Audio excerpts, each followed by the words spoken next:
Okay. Thank you all for what is about to be a very long presentation. So Anthony and I ran some numbers, and to our best guess, The Last of Us Part 2 is 10 to 30% longer than Last of Us Part 1. However, this is the most detailed story presentation we've ever done. Like, if you think about the presentation for T1, where we kind of talk about the quarantine zone in somewhat detail, even though most of it changed. And then it's like, and here are some things that might happen with Joel and Ellie. They might go into a spore-filled subway tunnel. They might fight some cannibals. At some point, Joel will get incapacitated. This has everything figured out, even though it might change. Every character is accounted for, every cinematic is accounted for in this presentation, which means it's going to feel twice as long as the first game. So when you freak out, that's normal. That's part of this.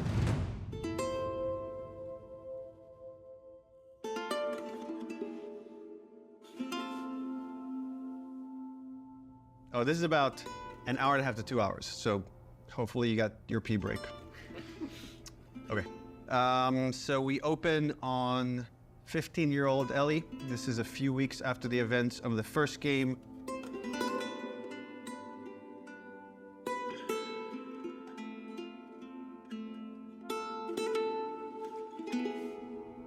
There's a doorway leading down to this basement.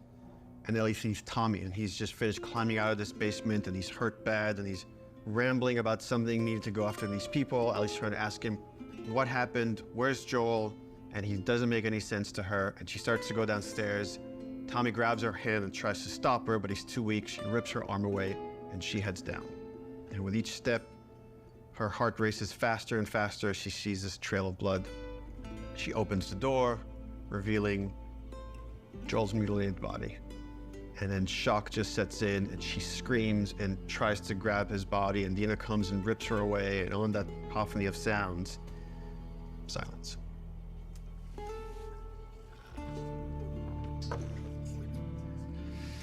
Oh, we're just getting started.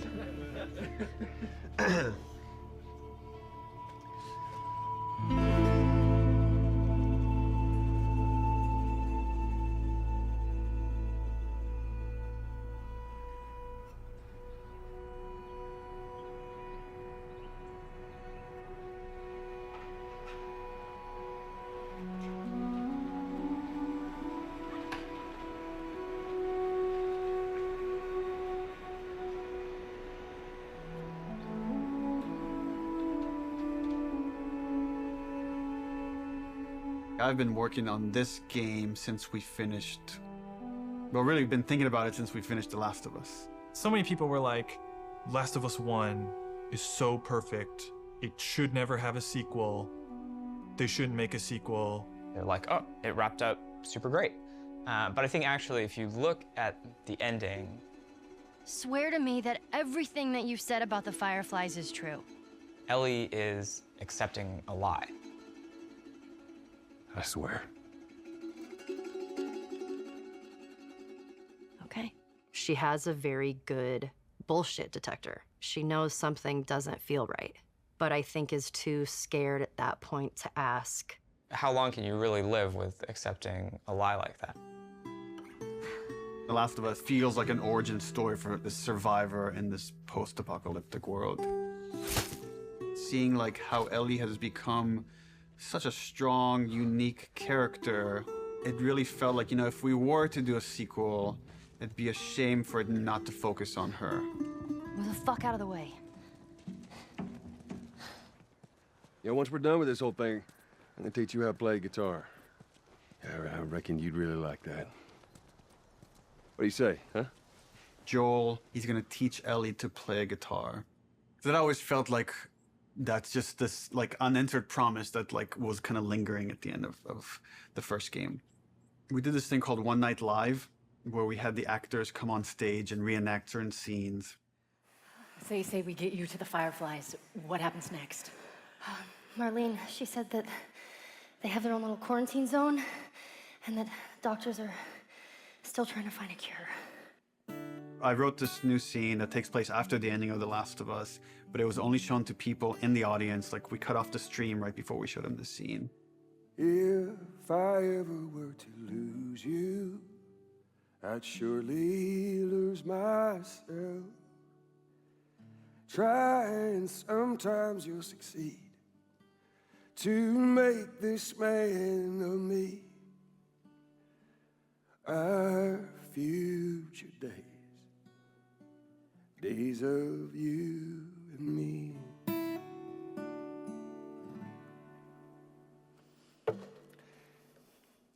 She's yours. No, I don't know the first thing about this. Hey, I promised you I'd teach you how to play. That scene ends with Ellie holding the guitar and playing one note.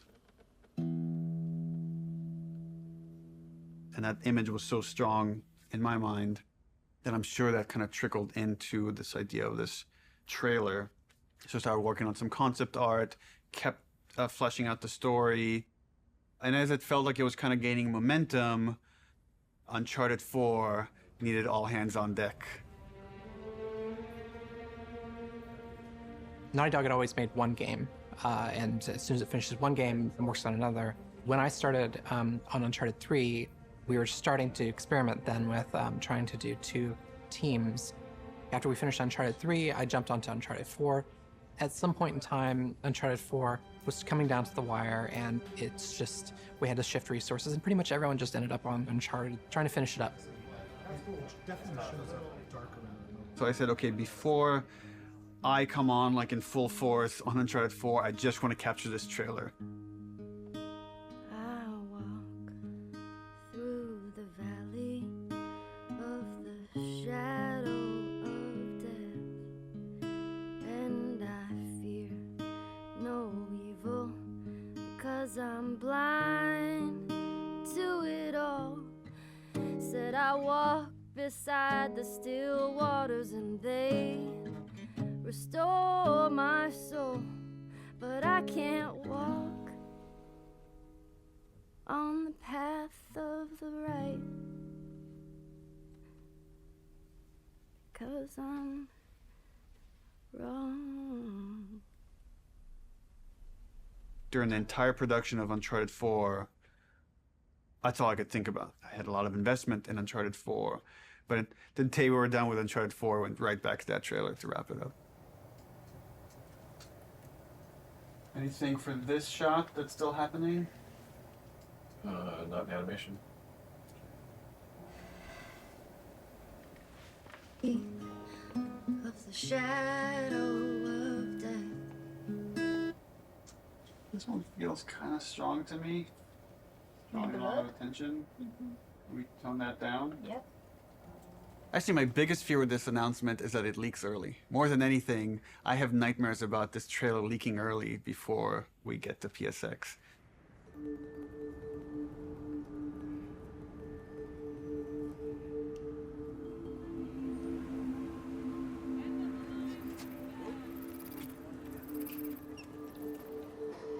If we're gonna surprise people, PSX, the PlayStation Experience, hasn't set itself up yet as a place where big titles get revealed. That's E3.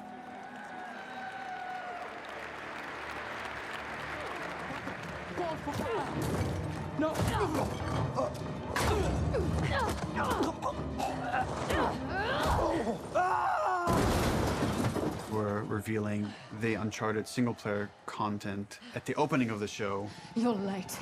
I thought you were professional. Oh, you should relax. We'll live longer.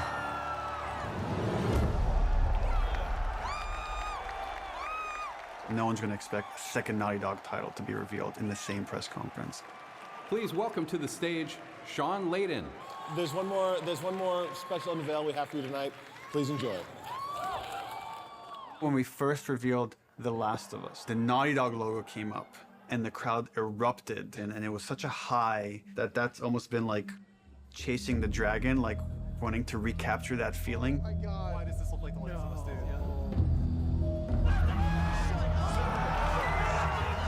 Playing it at this surprising moment, I'm hopeful it will have a similar feel.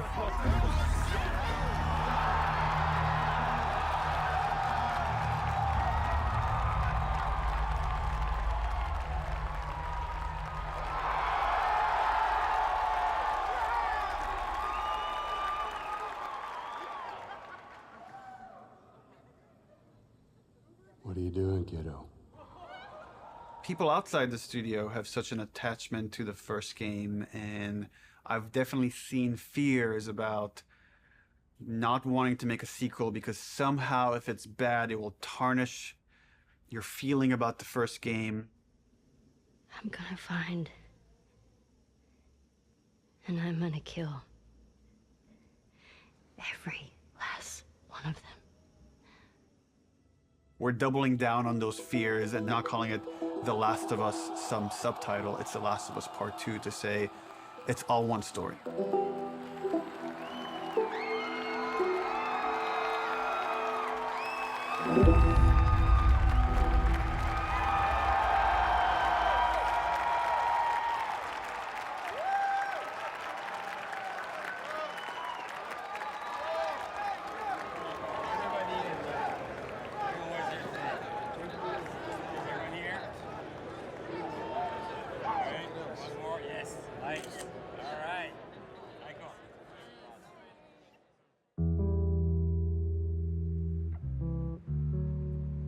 The concept for the sequel had to feel compelling enough, have enough weight that felt like, okay, this is an experience worth creating, worth spending the next 3 years on. I became really intrigued with the idea of the cycle of violence and how like certain events would trigger acts of violence that then would beget more acts of violence. It's almost never satisfying. It never brings the person you love back. And despite you thinking it's going to bring some closure, it doesn't. We just need more empathy. Wouldn't it be awesome if we could create an experience that lets you safely explore those feelings? With that theme, all of a sudden everything fell into place and this outline emerged. The whole catalyst for what starts the second game is Joel killing the doctor.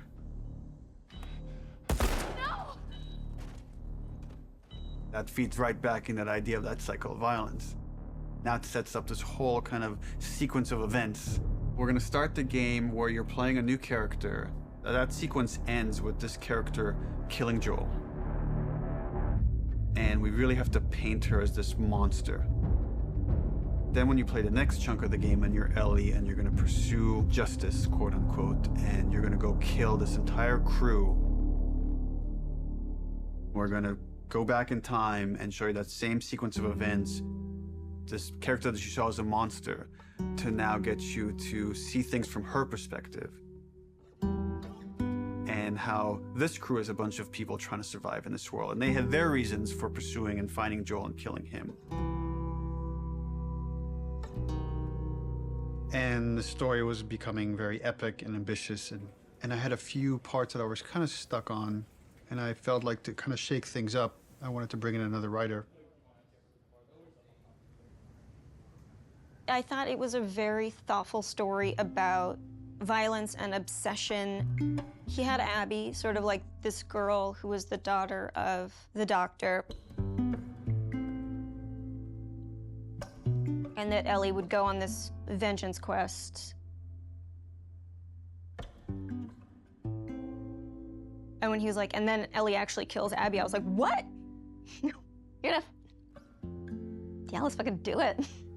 Not only is she contributing in a lot of ways, I feel like she's challenging what this story can be. She's wanted to add more romantic intimacy between the characters. Those are areas that I've been, I don't know, more uncomfortable writing that stuff. After the first day, she was telling me that she went home and told her husband that, I think I just got Ellie's girlfriend pregnant, because that was her big idea the first day, and that had this trickle-on effect and actually added a lot to the story. Ellie is this very relatable character. I thought she was a perfect vehicle to challenge this notion that violence doesn't have a cost, because it does have a cost in reality. It's going to ruin this girl.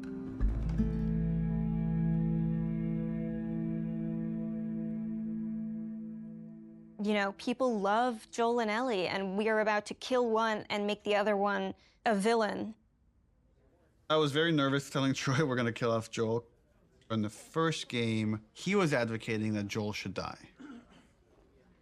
When I read the ending to part 1, I was like, you're gonna piss a lot of people off. Let me go. Marlene is the closest thing to a parent that Ellie has had outside of Joel. You just come after her. A lot of people got hurt, and Marlene would be one of those people.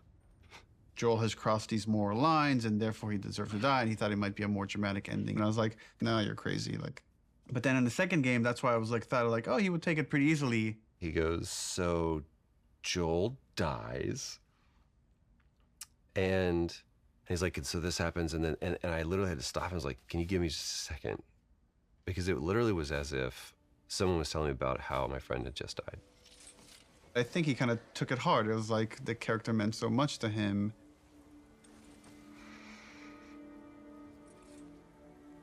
We're gonna kill off this character. His role is gonna be much smaller on this one. All of a sudden, it was, please don't take this from me yet. Ellie is scared to be alone. Everybody that she's loved up until that point, she's lost them. It's hard to imagine the story without Joel dying. Like, you feel that hate, Ellie feels that hate. You're one-to-one, you're on the stick, and that informs the rest of the story. This way, come on!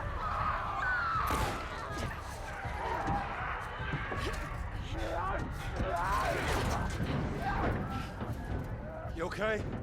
Yeah. We get you through interactivity to really connect and empathize with this character. You act like you heard of us or something. And then make you feel like I've led Joel to a trap.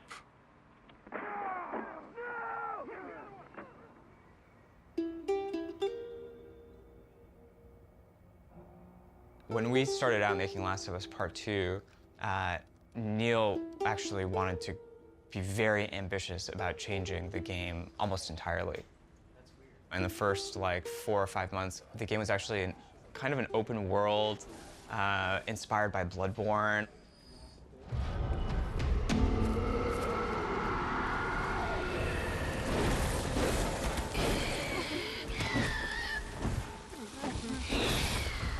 And it was purely melee focused, it was all hand-to-hand combat.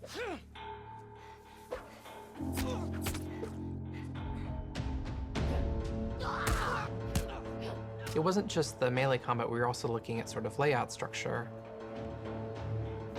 Bloodborne had a very sort of an open space that sort of kept getting bigger and bigger as you explored. I really like that feeling that you get of mastery over the world. It starts to become kind of almost a character in the game itself. And so that was also something we were looking at. We started out making it as different as humanly possible from the first game as we could, and then kind of dialing it back. The open world thing didn't work with the story that we were trying to tell and stuff. So in pre-production, we spent a lot of time just doing setups. I've got your back. Self-contained sort of units that tried to expound on a single sort of idea.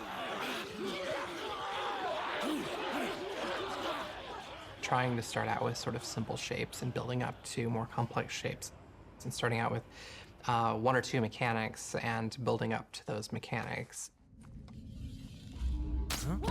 Hey!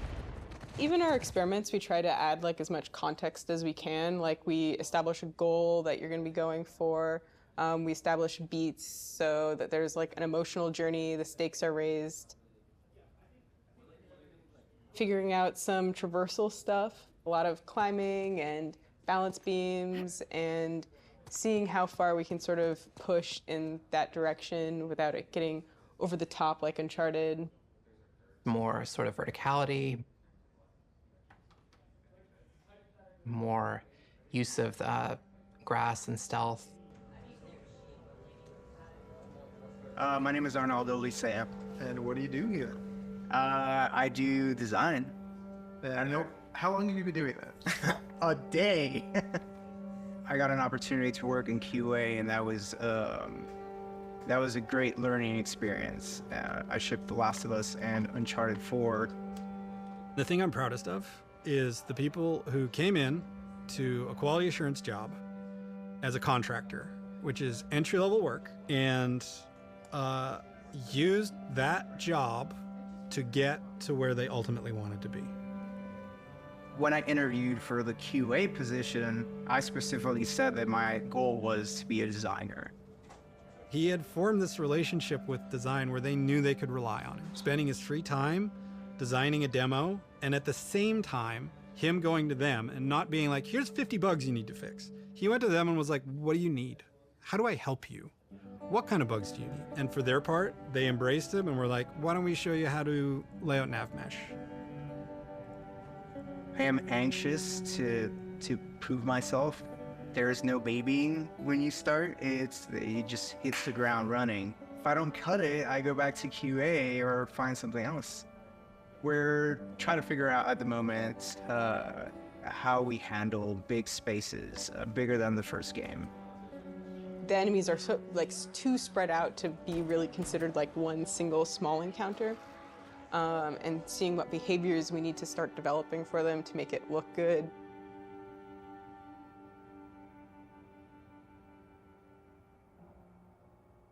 The opening of Seattle, that whole section was pretty slow and quite linear in the level design. Let's assume that there's guys in this building, someone's starting to shoot at me from the second floor. So, okay, if I'm on the horse and I'm getting shot at, I can't take cover with the horse, so probably first thing I'm going to do is jump off. And that's slow and clumsy, and maybe we can make that faster. It's like, but once I jump off, I'm going to want to take cover behind something. It's like, okay, I'm taking cover.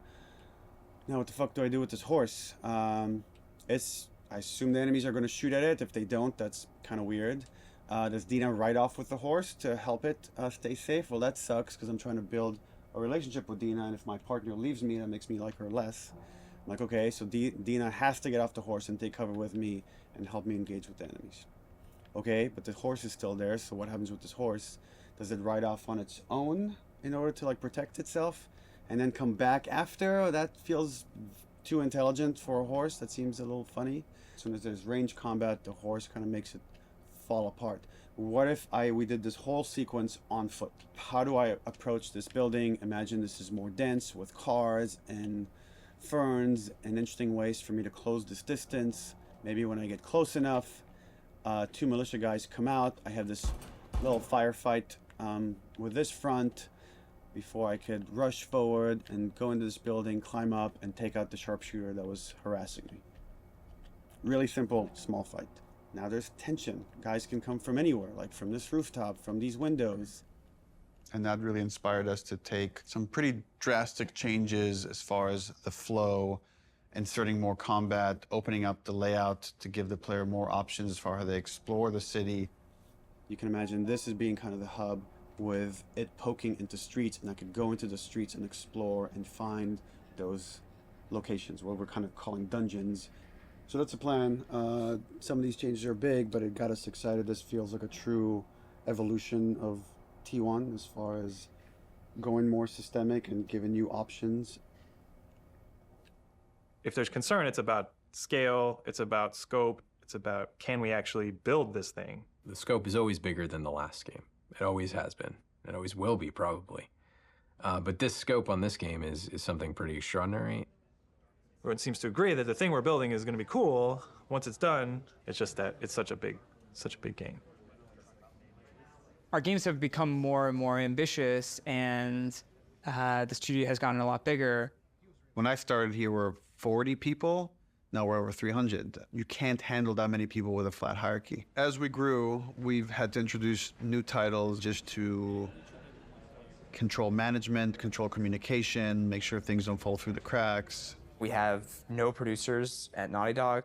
There's so many talented people here that you can rely on and lean on. It makes the game better. And that's really kind of the secret sauce of Naughty Dog, is how collaborative it is.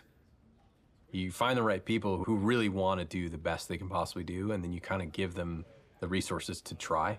You're getting what you asked for as a creative person, right? You're kind of getting the freedom to go as far as you can go, but sometimes I think we need to be saved from ourselves a little bit. With The Last of Us 2, there's a real sense of opportunity. This is going to be a much cleaner production than we've done in the past. We're going to get it right this time.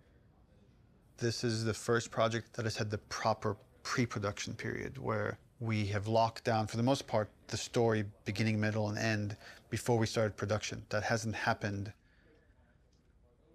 I don't know if that has ever happened, now that I think about it. It's a very, very messy process, which is, again, why it's a lot of times really difficult to schedule. I think right now we are planning on springtime of 2018. So when springtime of 2018 comes around, The Last of Us 2 isn't in stores, you can look back at this and say, well, I guess their plan wasn't exactly set in stone.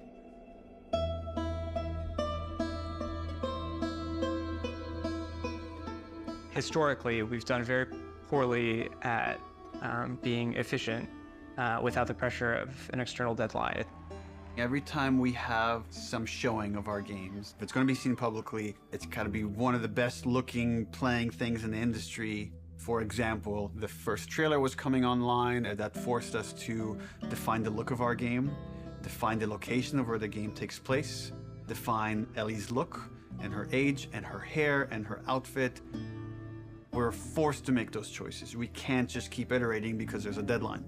We want to try and schedule the game using these milestones as soon as possible. Which means we got to keep the marketing rolling, which means next E3, 6 months away, we need to look at a gameplay demo. E3, it's always been the biggest and most extravagant showing of the game industry. There's something special about the energy of E3. We need to figure out what the gameplay is, because right now it's just we've got a bunch of like cool prototypes and stuff like that, so it's scary, but we work well under pressure. We were hoping to be really aggressive and show at E3 2017 just to really kick the project into gear as fast as humanly possible. We want to break it up into a roughly 2-minute cinematic, a flashback sequence that will set kind of emotional context for what will then go into a 5-minute gameplay sequence.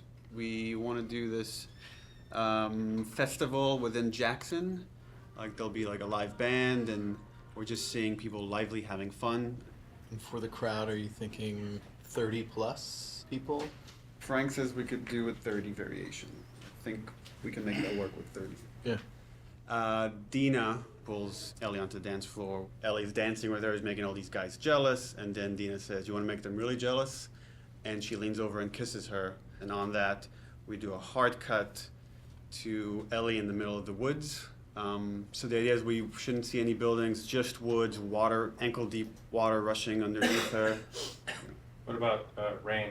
Are we still doing rain? I haven't discussed it with the other guys, but... That demo that we show externally for the very first time is setting the bar for the rest of development. But the problem is we're also working on Uncharted 4 Lost Legacy.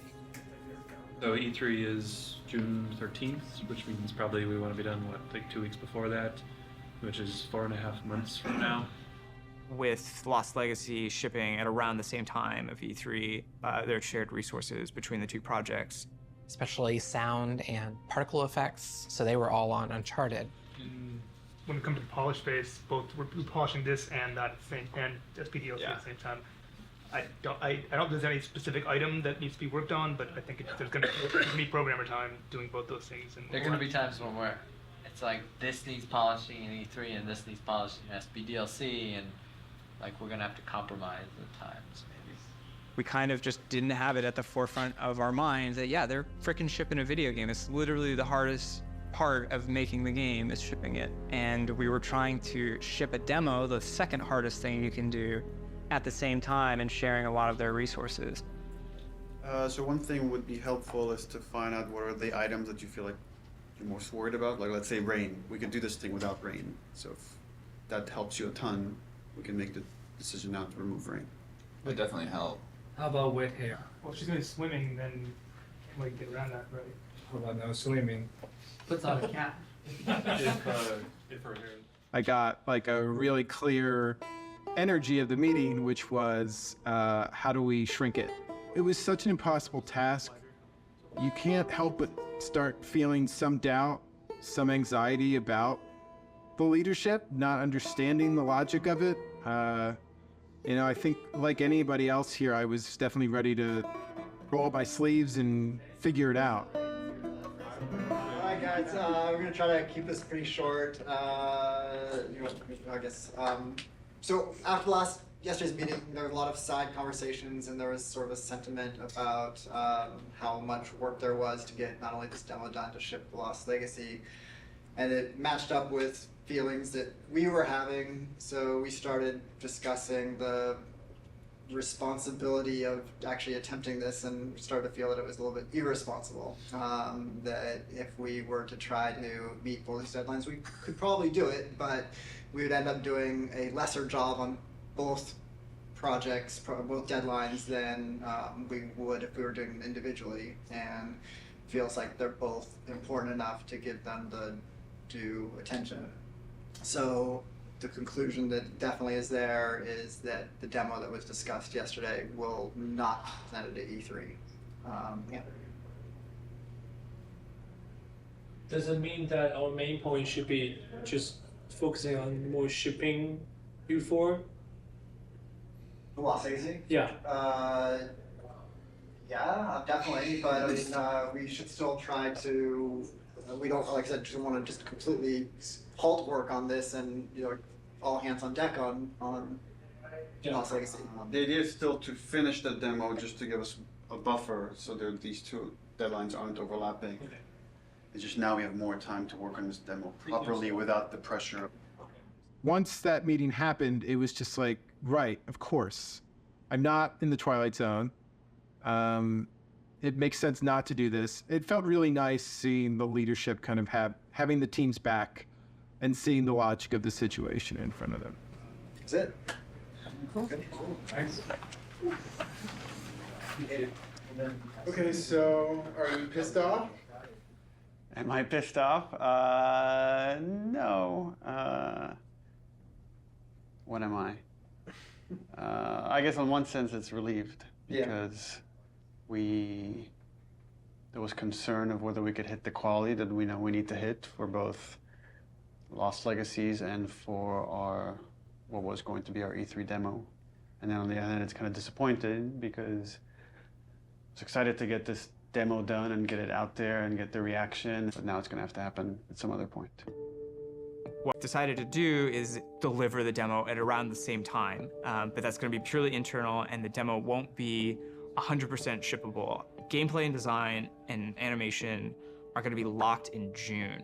Then we back off, we finish Lost Legacy, and then resources free up to finish the particle effects, the lighting, and the sound. And then we ship just the glossiest, best looking demo you've ever seen. We burn that to a disc at the beginning of January, and then we don't touch it again, and nobody sees it until E3. It's going to be really interesting to see if we can really commit to being done, 5 months, 6 months in advance of E3, and not be tempted to say it could be a little better, let's go back. People are just chatting. I'm writing stuff. And we really just need to have the discipline not to do that. But that then left us as okay, what's our next marketing beat? What are we going to show next from this game? So now we have a new plan where we're going to release a cinematic around PSX time. I think we're going to do it at the Paris Game Show. This seemed like a pretty intriguing scene to introduce Abby. That whole scene is going to be our next marketing beat. And then we're not going to say much about it, about how this fits into the game, where it fits into the game.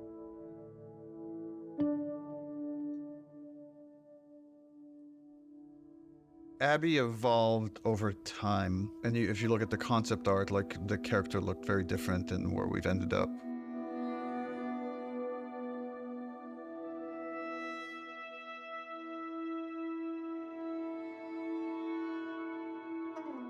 I don't remember at what point we decided to go with someone really kind of muscular and broad, but I remember once the idea came up, it felt very fresh. Once we sort of nailed down the body of Abby, we played around with different ideas of how we wanted to accentuate her arms or not. And there's something interesting in Abby feeling a lot like Joel.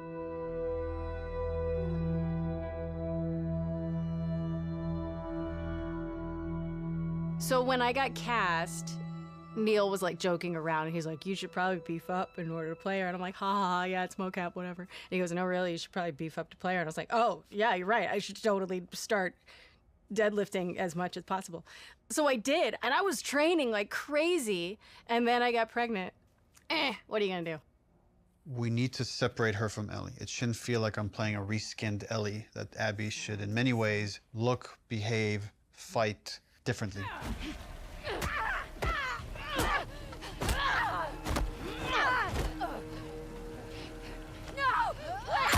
So in gameplay, we've discussed, well, she needs to have different upgrade trees. It means we have to make the investment of capturing a whole different moveset for Abby. We can't just remap Ellie's animation onto Abby. Holy fuck. Abby has a fear of height, and there's stuff we're doing with the camera to make you feel vertigo. And that helps build empathy. It makes this character real. We let you both live, and you wasted it. She's aesthetically a very intriguing and iconic and powerful character. Abby, who are these kids? They saved my life. Can you take a look at her? Once she's killed Joel, what is Abby's motivation? What is she trying to achieve? Her redemption is really taking care of Yara and Lev, these two kids that are from a warring faction. You know, she has been taught to hate them. There is an inherent xenophobic reaction to them. It's about saying, can you come to love your enemy? Scars built all this? Seraphites. Yeah, I was gonna say that. These are kids that grew up in a very different context as Ellie, and, you know, how they live their lives and experience the world is totally different. Got you a present. I'm getting really attached to Lev. He's been able to keep his head up despite losing so much himself in a world that is so harsh. We're taking too long. Can't move any faster. I won't do your sister any good if we're both dead. I really like his dynamic with Abby. Her having this, like, fucking brassy little sidekick who calls her on her shit in a way that nobody else can. What's going on between you and your friend Owen? Oh my God, Lev, now? It seemed really awkward. Just go! Who understands the sort of sense of being orphaned in the way that a lot of people can't. How long have you two been on the run for? 2 days. What the hell did you do? I shaved my head. They want to kill a little boy because he shaved his head. I am not trans, so it's a very delicate thing to tell a story of an experience that I've not had. And that's something that we want to take seriously. Did you hear what they called me? Yeah. Do you want to ask me about it? Do you want me to ask you about it? No. Okay. It's really about trying to create a multifaceted character who is trans, and that is absolutely an important part of who he is, but also a part of who he is, not the whole of who he is.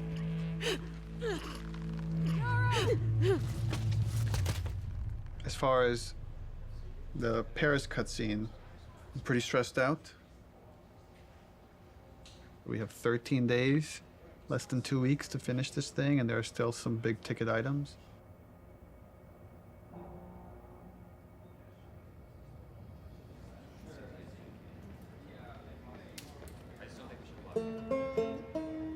Lost Legacy turned out to be a much bigger project than we originally envisioned, but now that it's done, everyone is now on board. We've got the Greenlight demo done. She's putting on quite the show. It's very real. We're in full production now, so I guess that's the short of it, is we're in full production now.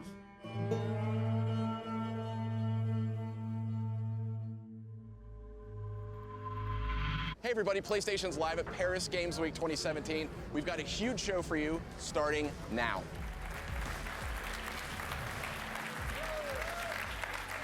Wow, what a great way to open Paris Games Week. Let's have the first in-depth look at a much anticipated and exclusive title. Last of Us 2. Last of Us 2. Please, please. Please be Last of Us 2. Our fans, they want to know every last thing about what's going to be in this game. Is this The Last of Us?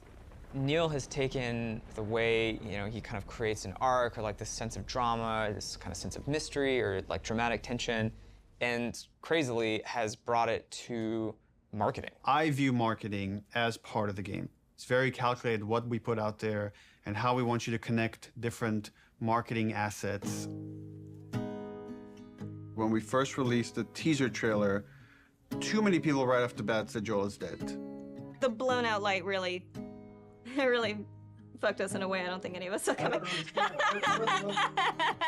We actually underestimated our audience a little bit. They're so sophisticated now, so you have to get more sophisticated, like how am I still gonna surprise players and viewers? You start on characters you've never seen before in a world that like could be The Last of Us, could be anything. That creates like a really, really cool sense of tension. At no point are we gonna market that you play as this other character. What is this? Yo, that looks good though. I was so excited about working on it and I couldn't say anything. It was so rough. Oh, she gonna cut a baby out of her belly? And then Charted 4, you find a comic book that shows Ellie's mom pregnant. So people already had theories that Last of Us Part 2 was gonna have Ellie's mom. Oh, if we just kind of black out the letters, she has the same number of letters as Anna, Ellie's mom's name, we'll get people to think this is Ellie's mom. Oh my God. Girl's got a good... That hammer's from the Outbreak poster. So we had that poster with the forearm of a character you've never seen before, with this like kind of wolf's head in the background. What does that mean? Kind of like prompting this mystery. You want people to feel like they've figured everything out and then have the story surprise them. Man, if this is The Last of Us 2, bro, I'm gonna go crazy. Oh my God. Last of Us 2? Yes! Yes! Yes, bitch! Yes! I fucking knew it! Everything that we put out there is shaping expectation. And then the final game, hopefully, if we do our job right, should subvert those expectations in an interesting way.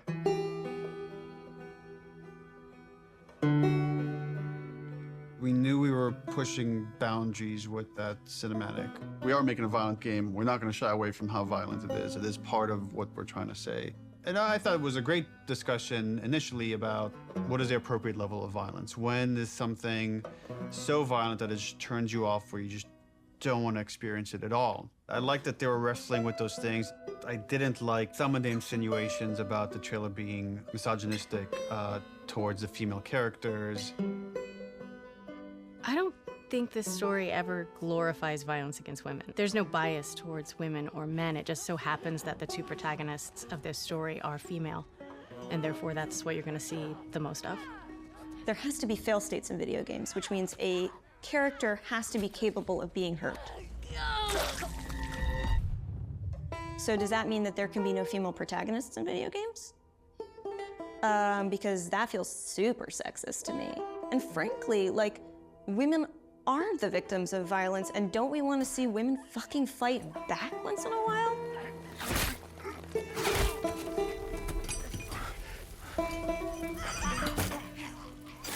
That character, her hand getting hurt, it has consequences for hours of gameplay to come. One article even like asked the question, were any women involved in the making of this? And it's like, yeah, the co-writer, the lead character designer, the lead character artist, all the actresses that worked on that scene.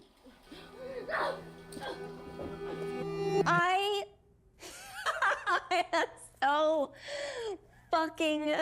Here's what I hate about that article. I'm sorry. Do a modicum of fucking research, just a modicum of research, just like a little bit before you put something out there to suggest that no woman could have worked on this because of the level of violence, because there was violence against women, because it is a video game, is so fucking sexist. I like watching graphic violence. Does that make me less female? Like, I like having a conversation about what power is. Does that make me less fucking female? I like working at a video game. I like playing video games. Does that make me less fucking female? Like, suck a dick. Don't put that in. I can't. I can't. Neil's gonna say put it in, but don't. I also don't represent all women, but I represent, like, I can represent this and say, I fucking wrote this. I wrote this. Like, I literally wrote the sentence, and then Yara eviscerates eviscerates his esophagus from his throat.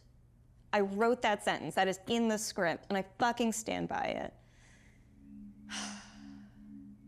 I'm afraid of being turned into a token rather than the truth, which is like, we're being thoughtful about the female narrative. These characters are more than just their vaginas. If you want to have a serious debate about feminism and feminism in video games and female depiction of violence, and you need to not see it as a binary conversation. It is an incredibly nuanced conversation. You cannot make blanket statements, and you cannot make presumptions. Fucking do your homework.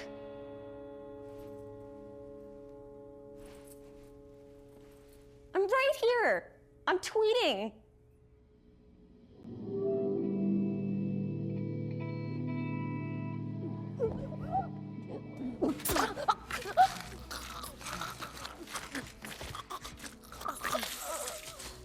The tone of the violence in the game has always been important to portray as realistically as possible.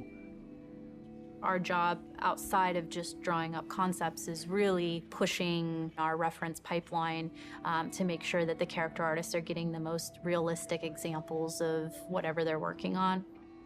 We can't find certain things, so we make the reference ourselves. Simulating brain on wall. 1, 2, 3. How does that drip fall down? What does canvas look like when it's soaked in blood? Splashing blood on them, dripping blood on them. Nice. We put down some wet mud, pooled blood onto it to see how blood would react to a wet dirt surface. So there's like little pieces of grass and like twigs and things that carry through, like there's actually movement following the edge. One of the animators got a piece of lamb and we stuck it in Yara's shirt sleeve and hit it with a hammer. Here we go.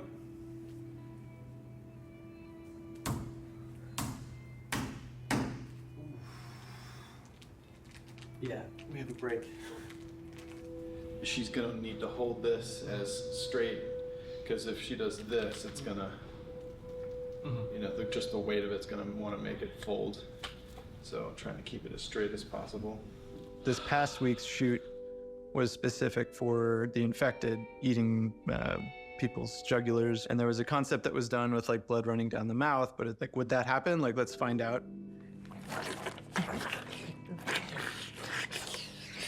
I got on the ground and pretended to eat away at like a bloody soap rag that we made.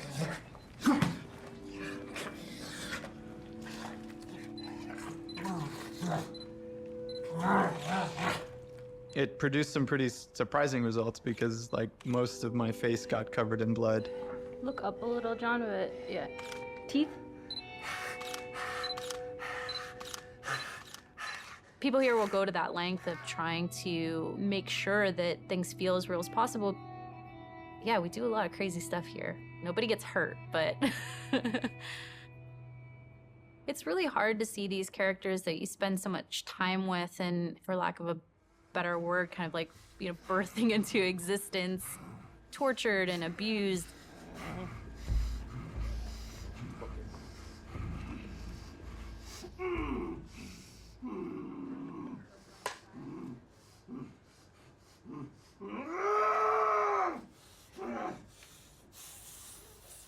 We're shooting the Joel death scene, which is like the catalyst, the opening of the game. This scene has all of Abby's crew. It's a complicated scene because it's the most actors we've ever had in a single shot. Y'all act like you're hurting us or something. Because they have.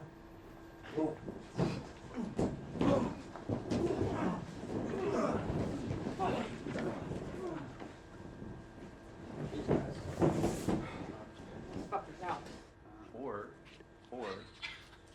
Joel doesn't die.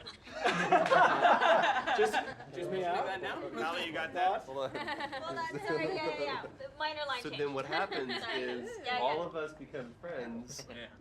Knowing what was going to happen and knowing how it was going to happen, I got very fearful. There's so much weight to this scene. This scene has to be right. It's really difficult to reshoot it if we need to.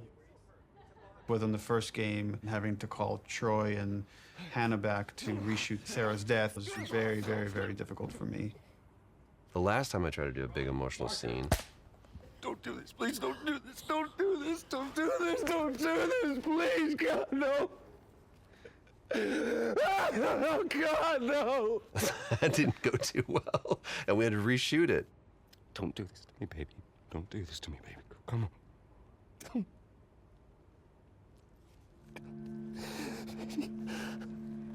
How the hell am I gonna play this? Like, how are we gonna do this? I don't know if I can do this. I don't know if I have the chops. Am I gonna put Laura through this? Because I know how hard it's gonna be on her. Audio. Camera. Speak. Rolling. Take one, Mark. Action.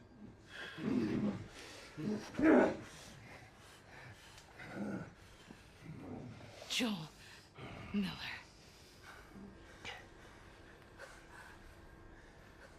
Who are you? Guess. Why don't you just get out whatever speech you rehearsed? Get this over with.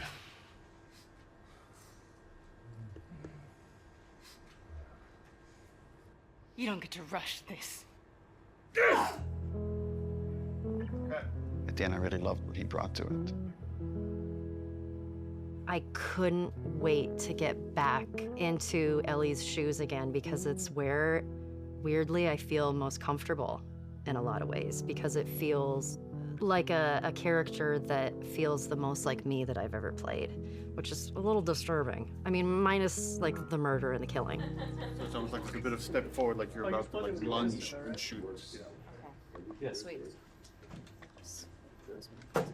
The biggest change that has happened since the initial pitch is Ellie is there when Joel is killed. It used to be she came across the body, and then she had to rely on Tommy's testimony of what happened. And we shifted it, which made it much more dramatic and intense for her. And I think puts more of it on screen and again, allows you better to understand why she needs to pursue these people.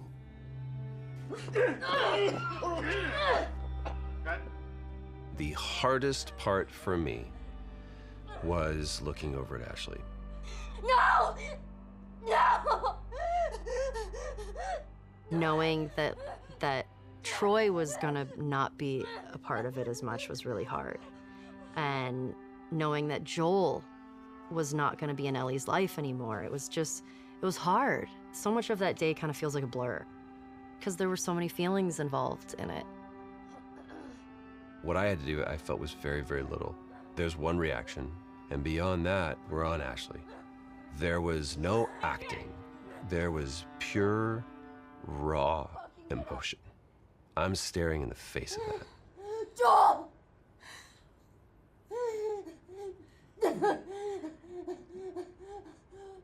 Why are you doing this? Get the fuck off me! I'd lost a little bit of my voice. I couldn't scream like as loud as I wanted to, you know, to get that frustration and that sadness out. Ashley was behind crying and God. And knowing Abby was taking this away from her was very difficult. And so I was crying when we were filming that scene.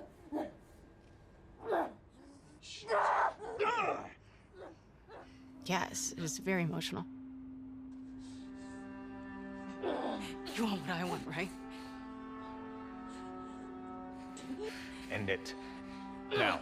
Wait, please stop! No! No! Joel! Joel! No!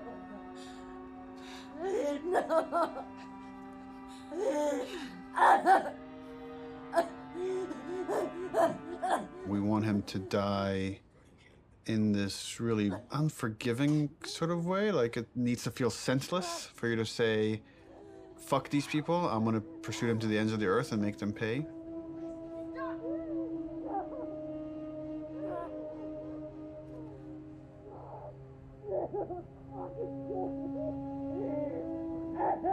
If the scene doesn't work with what we captured on the stage, almost nothing we do in post is gonna make it work. Joe will take a pass at the scene, and I'll give kind of high-level notes. But he's doing it without animated cameras, without character models, without environment. And so it's a bit of a guessing game to see if this will work. So I like the concept. I felt like there was a lot of repetition and it felt long. Once like Joel's head gets smashed, I don't want a close-up look of him. Okay. And I wonder if we could do like the smash from the back of his head. Yeah, I've wanted So to just like it'd be like a black shape and you see like a silhouette change and like blood starts pouring out, but I don't focus on it. Like I don't see the details. Mm-hmm. When the club comes down and it's just like she's screaming, I feel like we could just take all their audio out and like music could take over. And again, we're trying to build more rage than sadness. That's going to really set up our journey. Okay. I'll come back and there'll be another version of the scene. Okay, play. Joel, fucking get up! Please stop! Please stop this dude! Joel, please stop!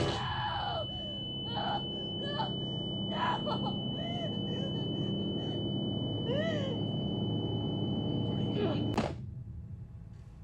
Overall, it's fucking awesome. Like I got emotional just the part where before he gets killed. It feels so fucking tense.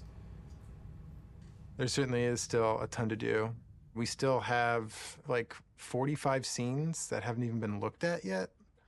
It's terrifying given our deadline. The process right now is just getting Neil. We just need to get Neil into the room.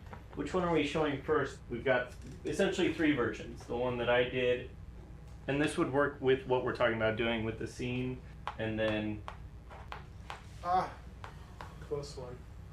I would probably say There are people standing this here yours sometimes. Mel, or I got bad news Mel for you. yours this. He's canceling? He's canceled. But we had the cameras set. He's supposed to come in. He's the Actually, it's good we're getting this on camera. This is what it's not about. This is what it's about.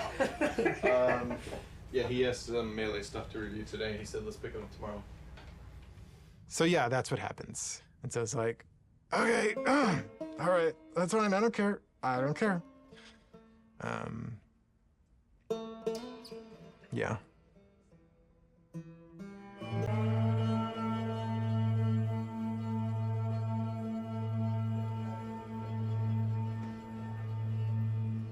I get called up to Neil's office one day.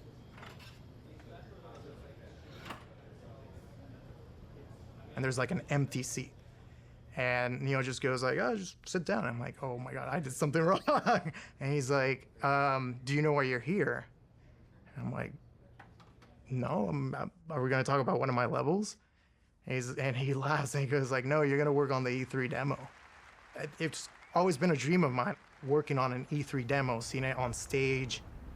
Is this a joke? Like, am I getting pranked right now? So speaking of E3 demos, remember way back when you guys said you were going to block that content and then not touch it? How's that go? Well, and then we ship just the glossiest, best-looking demo you've ever seen. We burn that to a disc at the beginning of January, and then we don't touch it again, and nobody sees it until E3. Well, I think we knew at the time that we weren't going to not touch it. It's going to be really interesting to see if we can really, really commit to being done and not be tempted to say like, it could be a little better, let's go back. Because the game's been making progress for the 10 months or something since we locked that demo down. A lot of advances have been made, a lot of new ideas, new mechanics, and we really just need to have the discipline not to do that. Honestly, it feels like we are addicted to being late. Okay, we're starting. I don't know exactly what we're gonna do today other than come up with a really long list. We're trying to limit it to an hour, so we'll be done at 4 no matter where we're at. Looking at the cinematics first. Because we did it so early and had a rough version of it a year in advance, we got a bit complacent.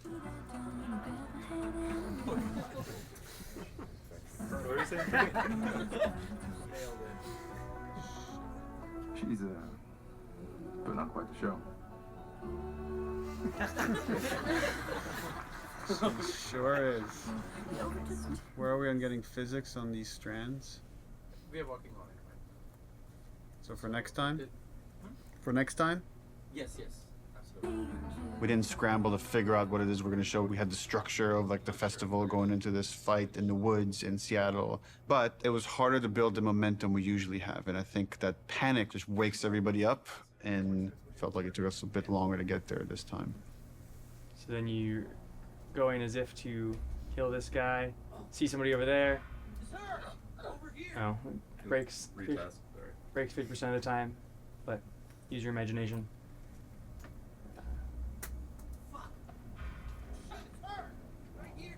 Yeah, going a bit slower, give him some time. Okay. The animation is breaking the melee system. Okay. So, like when he starts, yeah. So I'm confident in the demo if we finish it. I'll be frank, it's not looking great.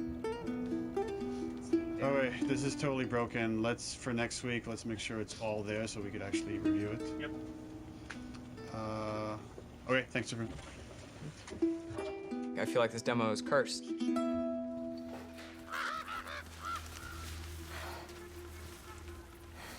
The E3 demo. It was a version of our original Greenlight demo. But I had to make it fully playable and shippable. Viper! The first thing I did was just basically take that space made by another level designer and put just enemies in it and start fighting. But when I started playing it, I remember like it wasn't there. That parking structure was way smaller, so it felt more cramped. God is good. God is good. I remember going to Neil's office and being like, how much can I change this? And he's like, well, what are you thinking? I'm like, well, I'm thinking like this big thing, and I'm like, just like brand new designer, I'm just throwing out like everything, like I want to do this and I want to do that. I want to make sure that it feels like a sandbox, that it feels like this big space, that it's multiple paths. It's like something like we really haven't done before in The Last of Us. And he just goes, go for it. Well, let's do it.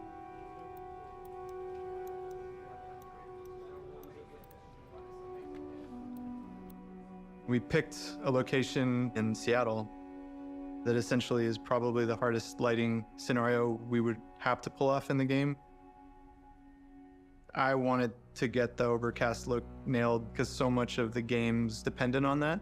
How do we pull off this look? Can we pull off this look? Everything felt a little muted, and we were losing kind of that next-gen quality of our engine. Like for a second, we actually turned the sun on in the demo. But we lost the mood of that overcast kind of blue look. That moment was really rough for me. Just felt like years of my life that potentially would have just been like wasted on this pipe dream of a look. Well, we were struggling, like last summer, it was like a fine balancing act. Is this whole thing just gonna crumble? Like, is the whole direction like now gonna have to change for the game, not just this demo? Have I steered this company wrong? Took some really big iterations and tried some crazy ideas, and we came up with kind of a hack. We talked with the programmers and found a few settings that actually gave us exactly what we wanted. It was really like one thing. We faked the sunlight within this kind of ambient look so we could get some directionality of the lighting. That it was like, oh, if we do this one thing, it actually got us the look we wanted. So like, I'm glad that happened. For this game, there was a major push to make a new volumetric fog system. It's not just like a kind of an overlay on top of the screen. That's why it's called volumetric. You feel the volume of it. It's gonna be a little bit thicker near the ground, right? Because there, you will see grass kind of getting through it. Fog also allows you to see the light. Fog adds atmosphere. Atmosphere brings everything together.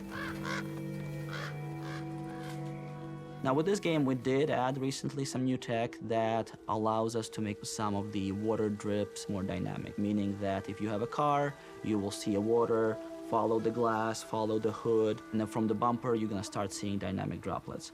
So that was really cool. And then we can now actually also use this technology to drive blood.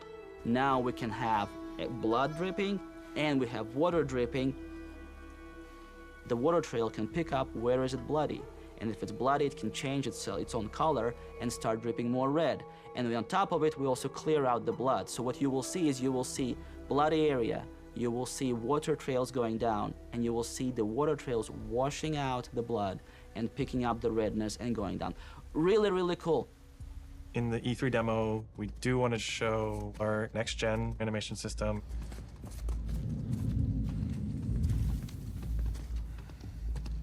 One of the biggest animation upgrades that we wanted to add to this project was motion matching.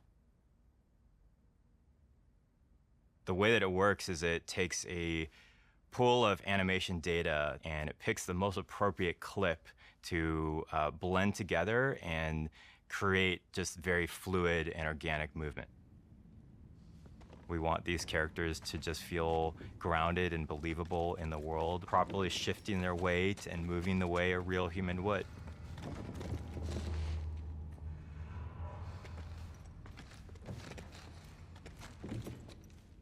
In order to capture all of those on the stage, we use something called a dance card, a choreographed set of patterns that the actor can move on the floor. Basically, that's creating this like bank of little pieces of animation. The motion matching system just pulls from that bank all the animation that's necessary to have them move perfectly in any arbitrary way. When it works, it's like so far and away better than any other animation technique. It's like a quantum leap of the highest order in terms of quality.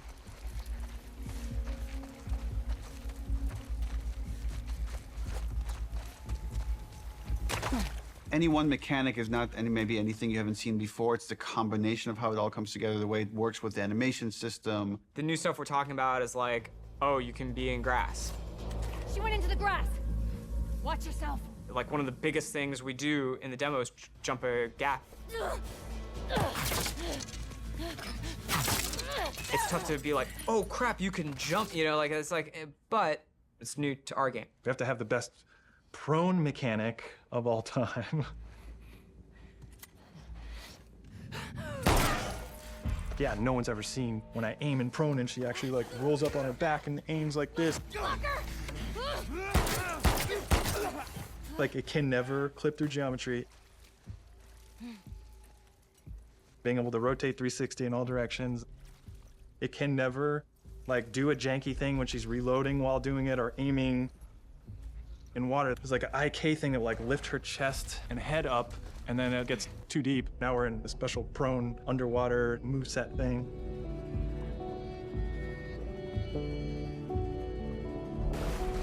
Her chest and arms and everything are kind of matching ground plane. Things that a player will never notice. And it's because we like purposely did it. There's no such thing as like, oh, you know, it's not as good as, you know, this other game's one, but like, it's fine. It's gotta be like, no, it's fucking Naughty Dog. We have to have the best version of the thing, whatever that is.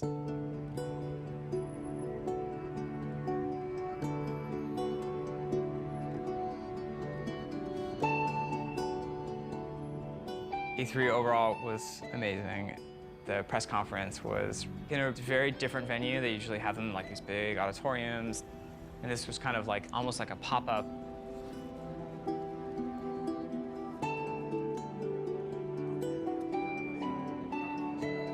It was more like a theme park idea, but it's like in a parking lot, in a tent, in Los Angeles at downtown. They had built the whole crazy church thing, which was pretty rad. It was super cool. It was better than we expected.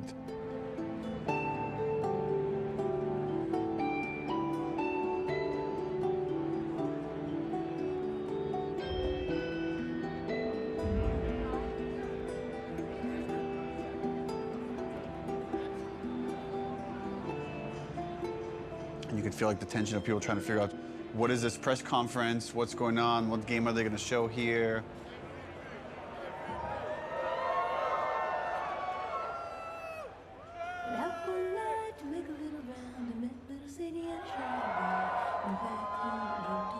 On the Naughty Dog logo, you get this big cheer. On the Ellie reveal, you get this big cheer.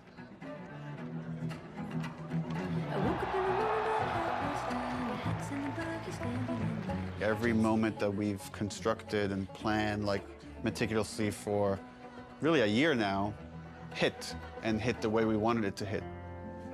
Maybe they're jealous of you. I'm just a girl, not a threat.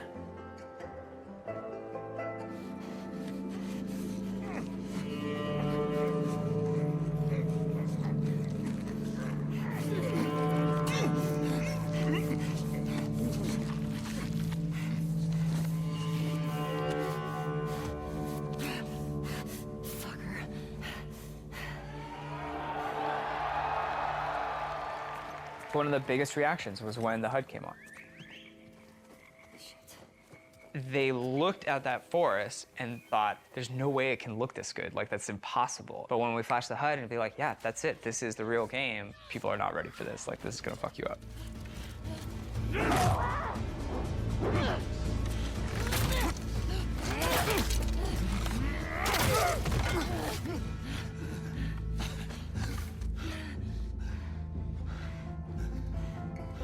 See, I told you.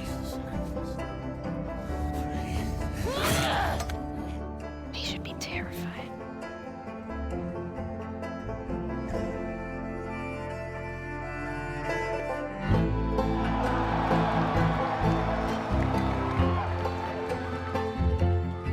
It was electric. My skin was like tingling the whole time. Like, as soon as it's done playing, I'm like on my phone. And it was wild. It was wild to see it just everywhere. See it on YouTube, see people commenting on it.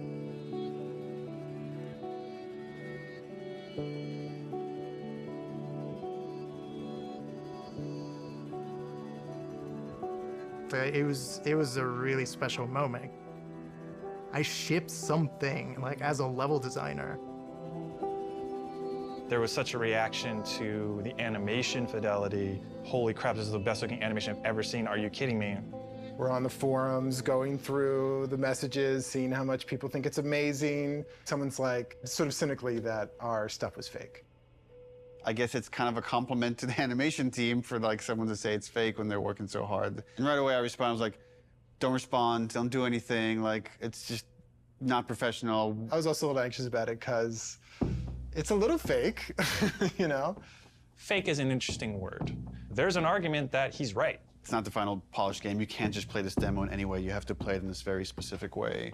But before we even show the demo, it's like, let's not put anything in there we feel like we can't do. There was no thing of like, we don't know how we're gonna do that. It was just, we literally just don't have it systemic yet. You know, like systemically, a guy pulling you out from underneath a car, we didn't have that hooked up yet.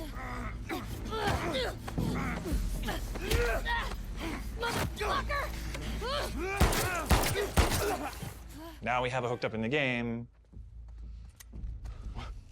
It's her! God! Arthur! All over soon.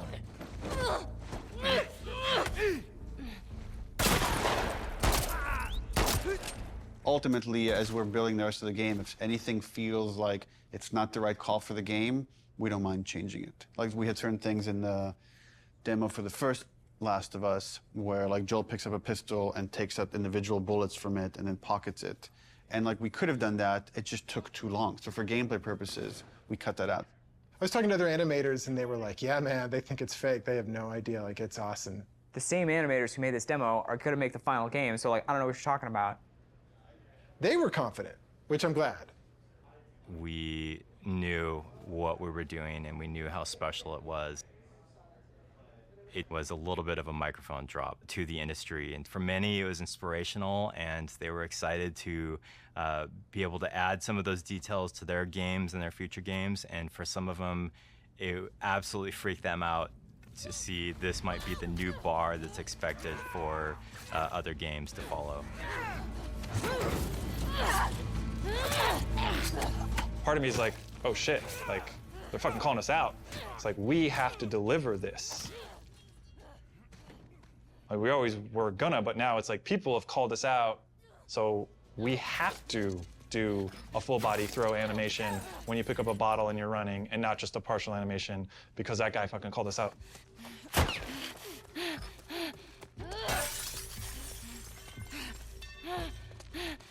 The real challenge is making the whole game look as good as this one controlled situation. We come out of E3 and hopefully we've set the standard for this, what the rest of the game needs to feel like.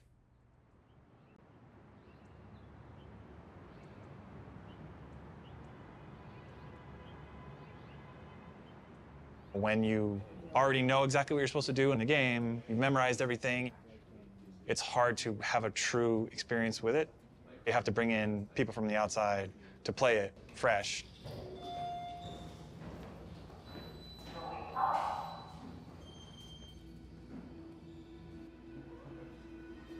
And so we try to start playtesting as early as possible.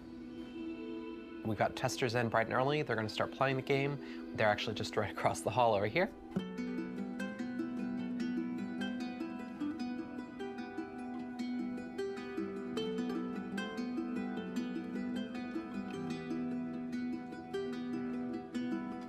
It is a fire drill.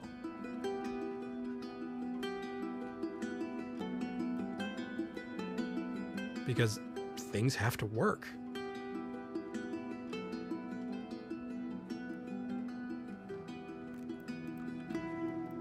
So I'm currently watching the 10 people that we have in at the moment focus testing. We've got all of their screens up, so I can kind of watch all of them at the same time, generally keep track of any kind of recurring patterns or how long people generally take in certain areas. They do things we haven't thought of. And it really shows us where our holes are. It's like, maybe I should change this. Maybe I should try that. This player's pretty lost, trying to figure out this puzzle here, and they're trying to jump on a truck. He's got a really awesome solution here where he's putting this plank on a dumpster, and now he's moving the dumpster around. So we'll probably have to go in there and like try and fix some of that stuff up, but we'd rather figure that out now than in 6 months.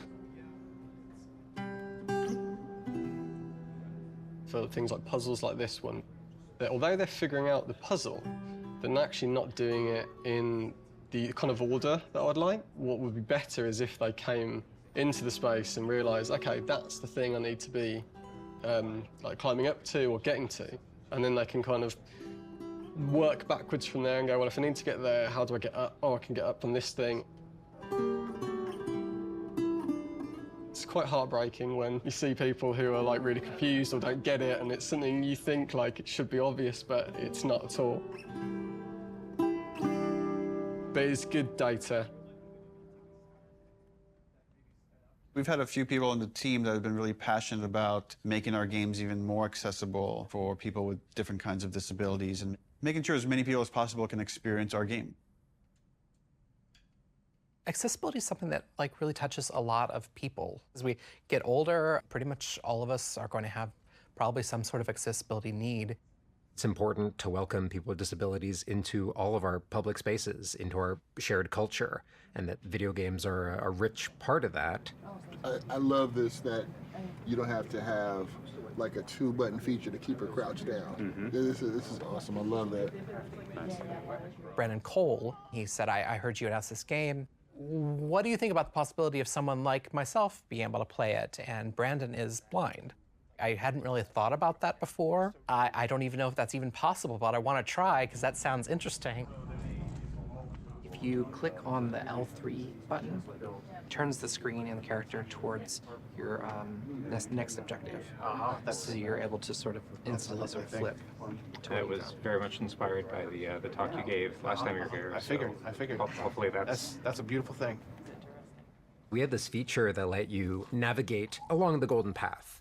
And we also had this other feature. You could like put out this sonar pulse and you'd hear where all the items and enemies were located. But Brandon was playing that and was like, this navigation feature is great, but I don't want to just follow the golden path. I want to navigate to other things. It kind of occurred to us like, oh, we can combine these two features. We can let you scan for items and then navigate to that item. This gives you more room if you do it this way for different types of sounds for different types of items. You know what I'm saying? Yeah. Different sound for ammo, different sound for parts, different sound for explosive, different sound for keys. Or you, Craftable and collectible. Yes, yes, exactly. Right on. But since we want to hunt for secrets, just like anyone else, you're also going to want to know that, hey, there's something way over there. Players with disabilities still want to have challenge. It's not about just making an easy mode. So what happened there was an auto vault. So you pressed into a wall and it automatically vaulted. I feel happy about this.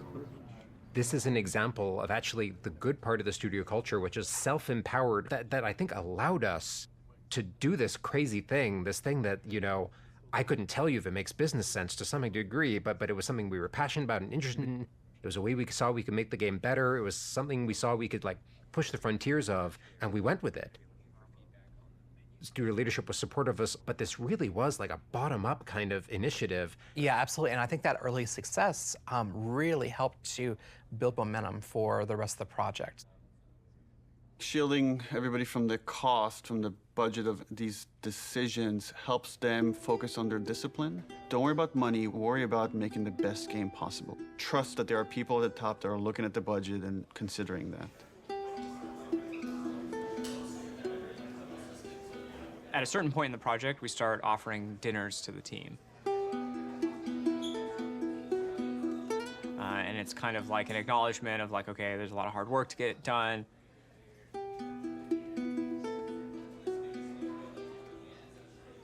And we know people are probably going to want to be staying late.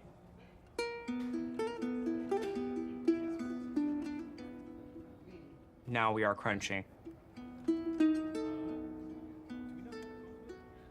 This is crunch.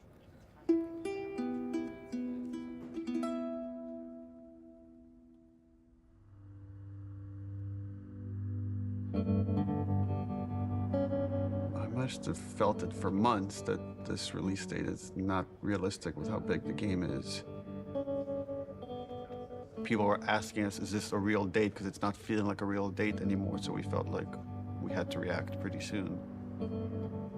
And then at some point, it just felt like because people were starting to put in longer hours, it wouldn't have been fair to not figure this stuff out sooner than later.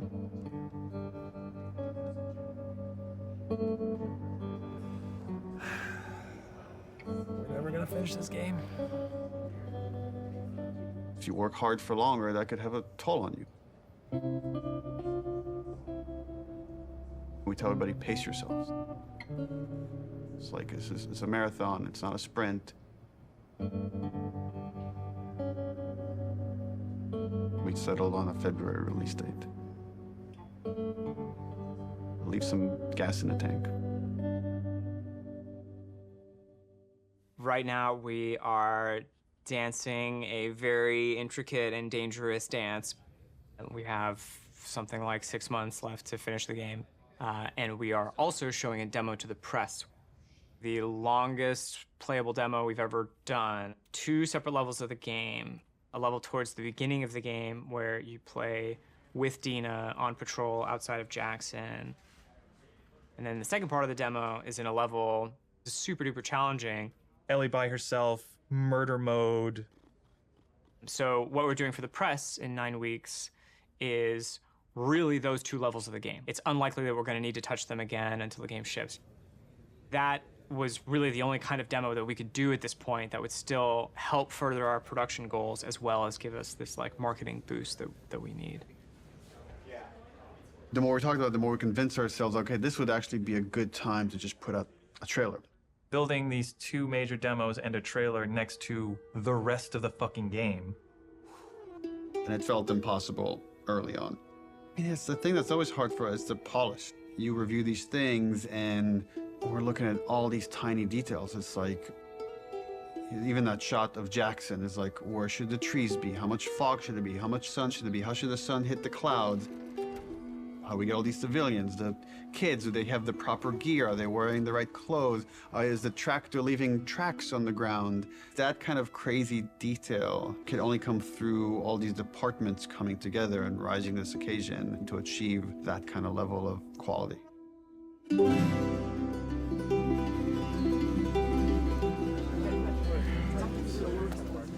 We wanted to show the team the final trailer. Before we show you the trailer, just to say thank you to everyone, where we jumped from doing a 3-hour demo to this trailer where we had almost nothing, and it's like pretty amazing what we can do when we all come together. In fact, it's so amazing you can forget, and I've been here for a long time and I can forget. So to remind you, and maybe reignite some of that panic, we're going to show you 2 trailers. One from exactly a month ago, and one from about an hour ago when we wrapped up the trailer. So enjoy.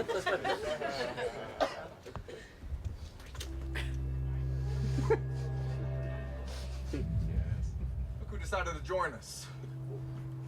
All right, you all know the drill. Dino, where are you?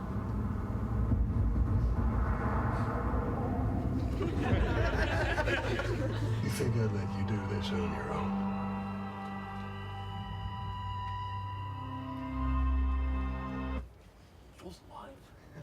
That only gets 1 clap. Keep in mind, this is what the whole game's going to look like. We're going to make it this awesome.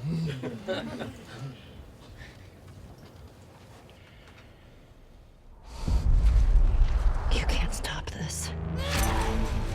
This was a good reminder. Look, when we come together, when we rise to the occasion, when we do this thing that people outside the studio talk about, like this Naughty Dog magic, this is what it looks like. So when you look at parts of the game that aren't there yet, know that we could get there in a pretty short period of time when we're so focused.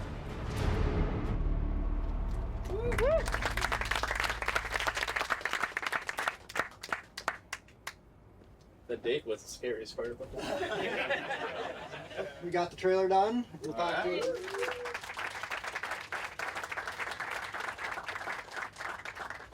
Just wanted to take this moment to run through the events of Outbreak Week, which is when the trailer is going to debut. We are going to be having the big press event in Koreatown at this giant warehouse.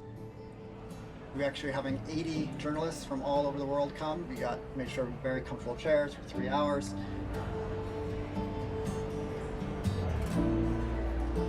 Outbreak Day is the day the outbreak happened in the United States in 2013. In real life, we celebrate September 26th as Last of Us Day.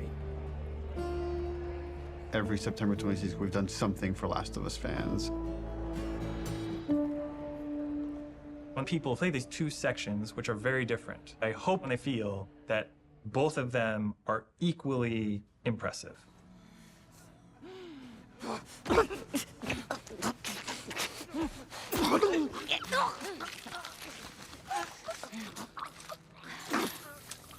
When you play that first demo, you're like, that was incredible. Oh my God. This could have been the whole demo. This could have been the whole thing. It says enough about what the game is.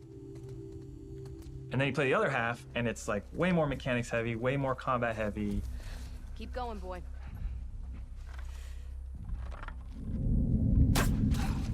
There. In the highest level of how Naughty Dog is perceived as a company, it's that we're story first and mechanics second. A lot of it is, I think, proving to the press and proving to people that, yes, we can do both. I want people to walk away and say, this is the best controlling, this is the best feeling third-person shooter. It's on the level of the best action stealth games you've ever played.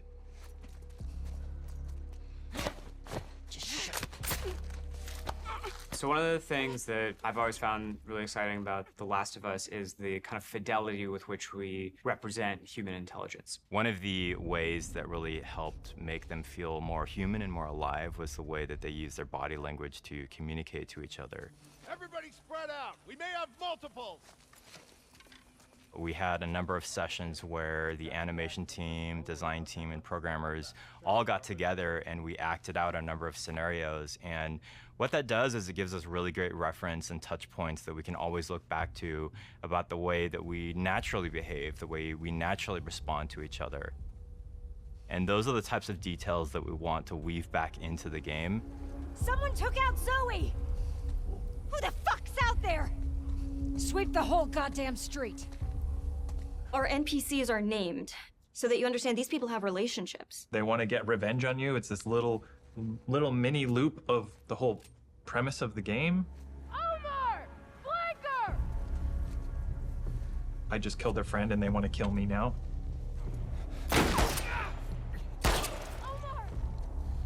There's a cost. You killed that person. His friend now feels a loss. You know, his dog is now alone.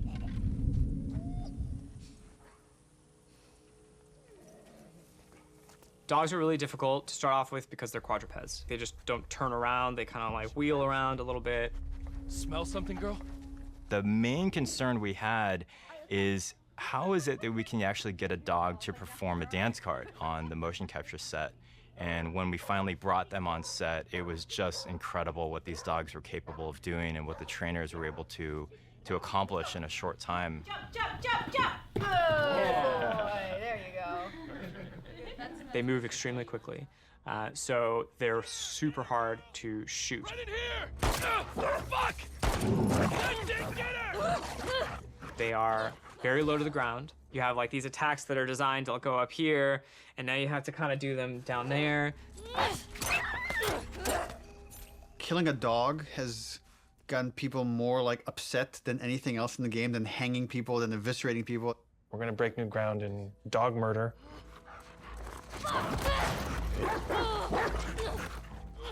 We had like a new scripter start like 2 months ago. First question, she walks into the middle of the room. I have one question. Does the dog survive? And everyone's like, oh no, first day.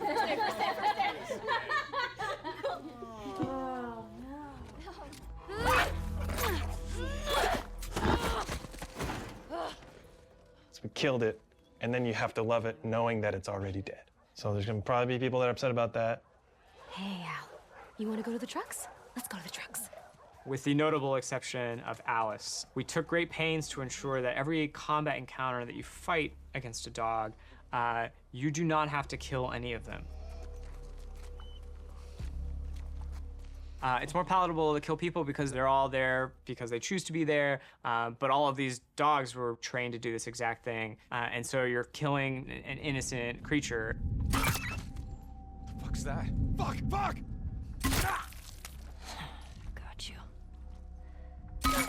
That feeling of discomfort, it's exactly what we're trying to explore with The Last of Us.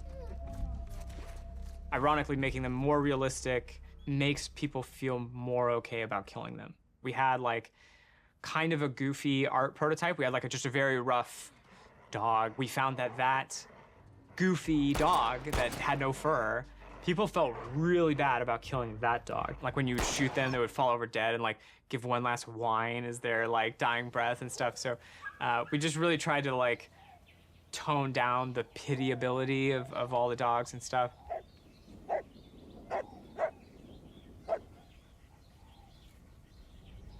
The best sound in most games are the stuff you don't notice. The Foley in the game is extremely detailed.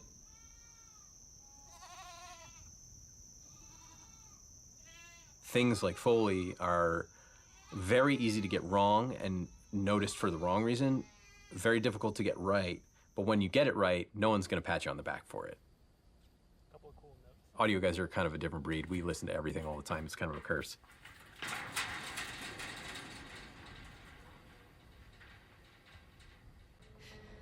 Our ability to use pre-recorded assets from a library that's like commercially available has been diminished almost entirely because we have very specific needs.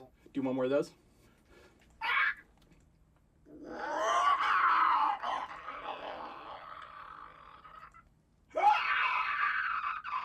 We're trying to take what we did in the first game and bring it to another level of detail.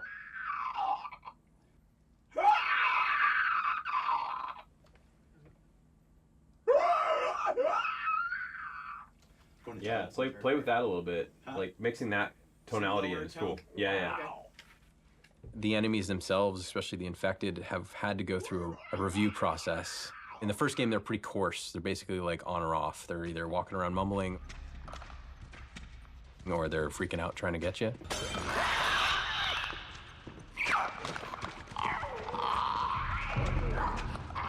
And so now we've developed sort of this like murmuration breath system that allows them to have a much more natural flow between being agitated and not.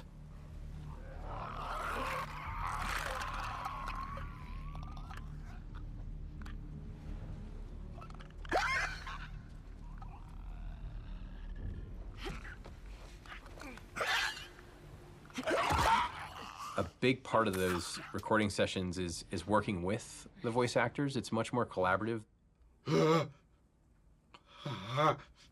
Yeah, that's cool. I kind of want to see what your more natural voice sounds like. You're basically trying to coach people that they're not zombies.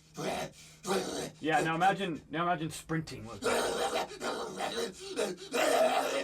Ready out of breath. No, Oh that's yeah, cool, dude. man. Yeah, take your time, man. That's great. really great. One of the folks that we worked with, the sounds he was able to generate from himself was unlike anything I've ever heard before.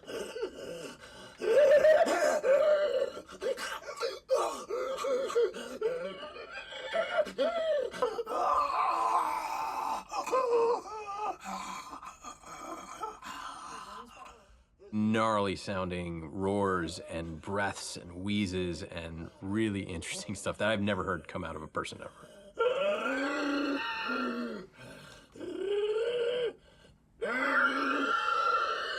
Sound is, we're inherently post-production on a lot of this stuff. We kind of just have to be jamming, and we have to be as prepared as possible, and that's what we try to do. A lot of stuff is yet to come for us, which means there's not a lot of time left, which means that it's gonna get really intense. It gets really intense for everybody, but for audio in particular, we'll be here late.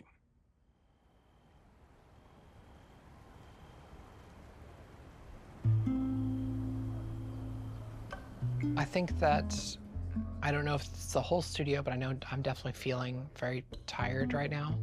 I'm feeling a little burned out. I'm realizing that I can't crunch like I used to. I can't put everything I have into these games as much as I was able to when I first got here. It's pretty unanimous that this game is really big, where it's bigger than we'd like it to be. The Last of Us Part 1 is small compared to this game. My argument, make the game small again. I don't even call them small. There were times when I was writing like 40 pages of in-game dialogue a night. Neil kept saying, stop, you have to like give it to somebody else. We will hire somebody, we will make this work. And I was like, I think it'll just be, I was just bullishly like, I can handle it, I'm tough. I would like somebody to teach me how to have work-life balance. There are some times where I wish I had somebody in production or a big brother that could be like, no, no, no, go home. This is great. This is already great. You don't need to do the next thing. I feel like at any given point, you'll go into the kitchen and you'll find people, what I would say, salonning about the game, like going deep philosophy into what's working, what isn't. People criticizing this or that. This doesn't look good. I don't like this scene. This doesn't work for me. I hate this. You know, like they're going to lunch and like expressing doubt to each other and like, is this gonna come together? Is this the one that like screws Naughty Dog up? Let me just exude it. Whatever confidence I have left, let me try to bestow this person with it so they can feel inspired and go off and do their work. But then sometimes you're alone in the office and you're like, what if this doesn't come together? What if this is the one that sucks? What if this is the one that sinks Naughty Dog? So then you have to like kind of bury it, compartmentalize it. Who knows what damage it does to your body while you're doing that? Because ultimately, you can't let that fear dictate how you work, and just keep the faith.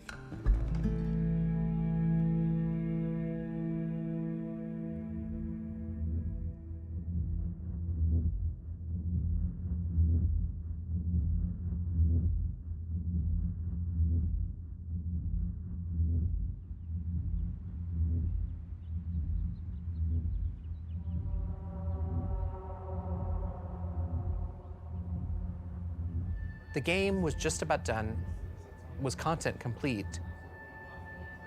We were fixing bugs when there's these like rumblings of this pandemic happening. Like, I remember when this COVID shit hit, and we're like, bro, really? Like, for real pandemic? You know, at first it feels like, oh, this is nothing we need to worry about. And then all of a sudden you do have to worry about it. And like, are people gonna wanna play a game that takes place in a pandemic when there's a real pandemic? We had never worked from home ever. Naughty Dog was actually strictly against working from home. We did not have the infrastructure set up at the studio to work from home. And it's because we were so intense about security and leaks that all of our data, including our emails and our chats and IMs, it all had to be on a server inside the building.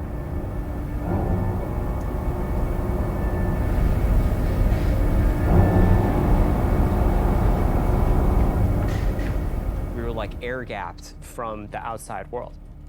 The operations team, the IT team, our engineering team, they all had to coordinate in a very short period of time to get us working from home. We don't even know when the game can come out. Sony was like, we don't know if we can physically ship this product with like the supply chain and stuff. We had to come out and say, the game can come out in this date, and we don't even know when it will come out. It's delayed indefinitely. So a lot of our most hardcore fans are angry with us. Around the same exact time, we started having these leaks. We're like, we didn't put out this video. Like, where is this coming from?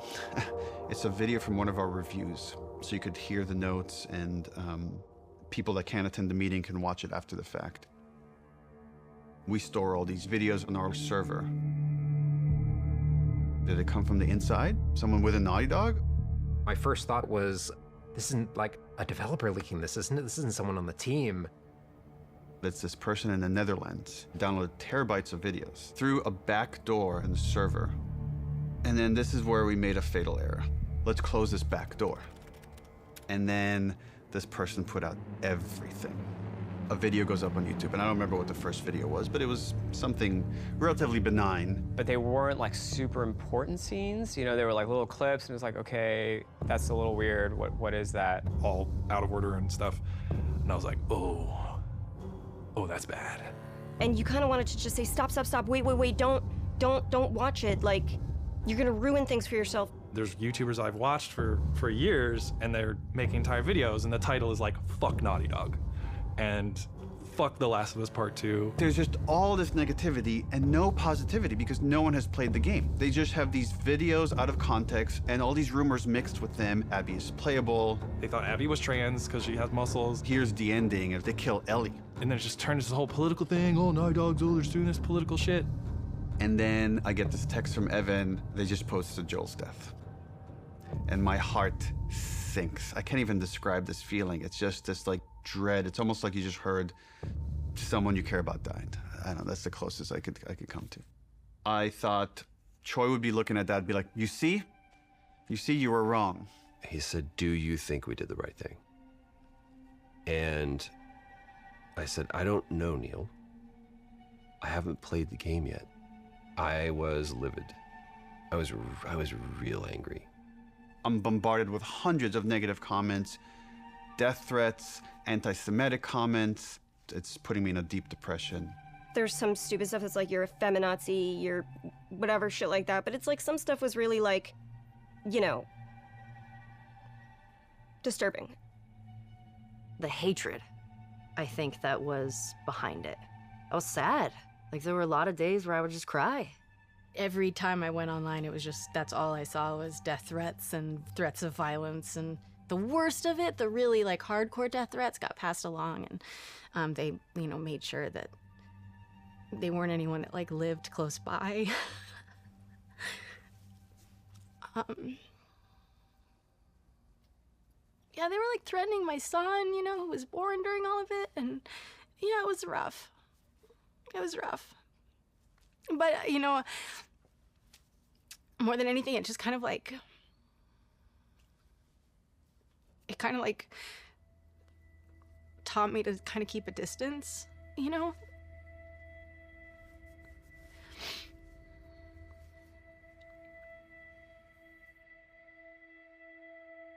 This thing that I spent 4.5 years on, it's kind of getting violated. And then for 2 months before release, there's like nothing you can do. You can't release the game sooner because it's not done yet.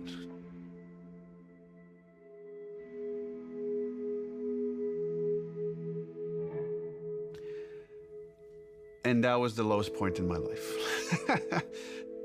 I'm working on the game towards the end at home by myself, feeling very alone. And I said, who am I doing this for? Like, why? It's too much. And I barely squeaked by.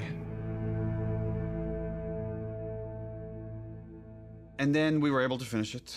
And, we sent it to reviewers, and reviews are through the roof.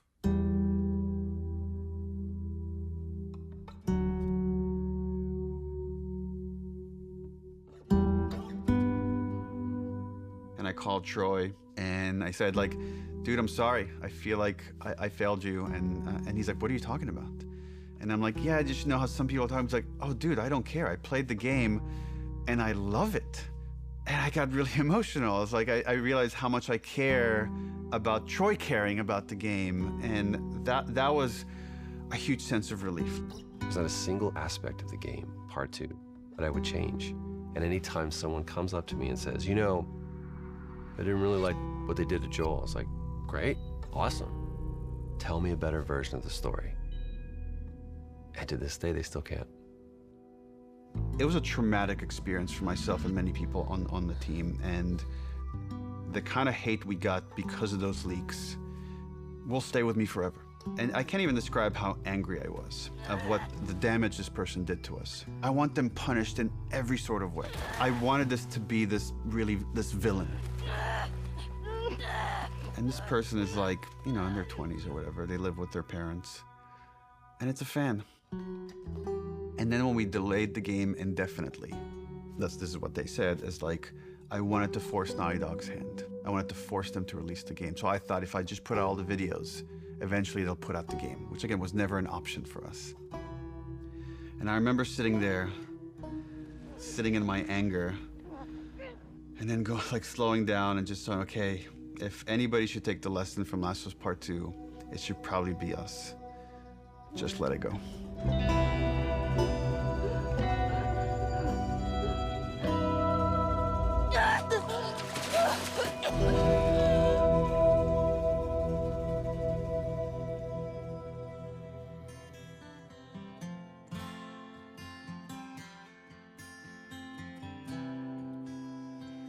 Back when I was feeling broken, I focused on a prayer. I believe, and I believe, 'cause I can see our future days of you and me. We got Eddie Vedder to play Future Days for the Game Awards. I'm a huge Pearl Jam fan. Really? Yeah, I know, so shocking to many people. What a fascinating way to tell a story. It's just getting better and better all the time. And I really appreciate the way that Future Days was used, especially bringing Joel and Ellie together, connecting through music. It was cool to be part of it. So thanks for having me, and enjoy the rest of the show. How lucky am I? Like, how cool is this? This person that I've admired since I was a kid is now mentioning this game that we all made. And then we start winning award after award after award. I wanted that validation for the team. Everyone at Naughty Dog, I can't wait to hug and high five and get drunk with each one of you. That's gonna have to wait till next year. And more than anything, and I know that I speak for the whole team when I say this, we'd like to thank our friends and family that stood by us and support us throughout us making this game. You inspire us not only to make better, more meaningful games, but to improve how we make games.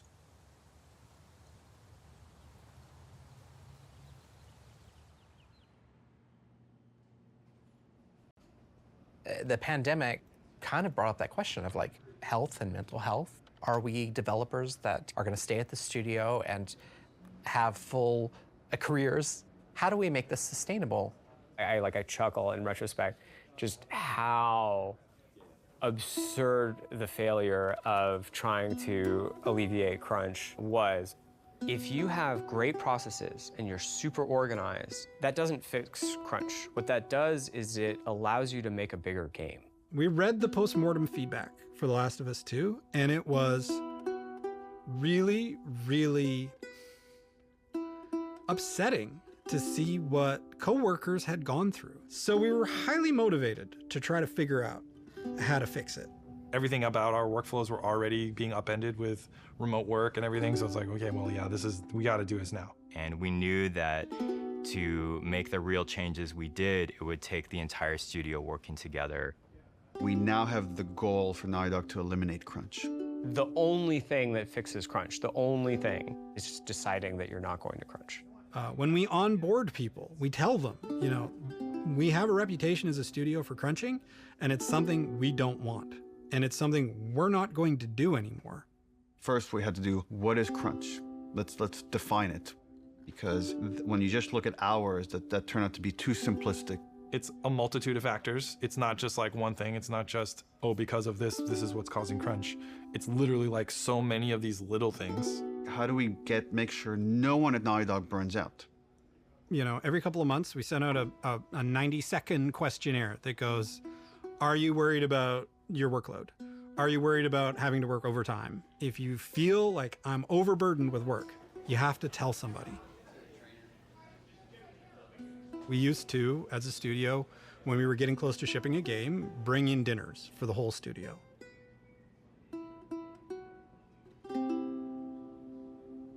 We don't do crunch dinners anymore. Being able to work from home is hugely helpful for me, from my mental health of like, you know, my daughter's there, my wife is there. Hybrid is really the sweet spot because I think the benefits have just been enormous. In the past, our leads, our managers, were the people that were best at their craft, but not necessarily the best managers. So we created the role of principal. We really gave people the choice, like, do you want to make stuff or do you want to lead and manage?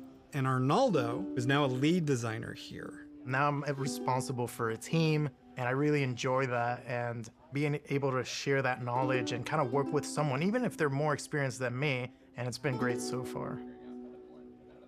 We have a very large and robust production department now that we didn't have.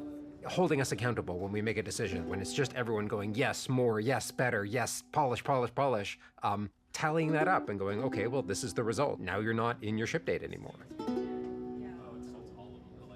It feels so much like a different studio. I hope that we can keep changing for the better and make sure that we're making the games that we want to make, that we're really passionate about, that we don't stop doing that.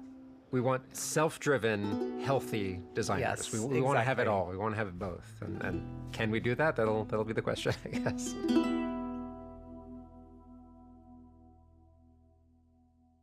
The HBO's thing has been a wild ride.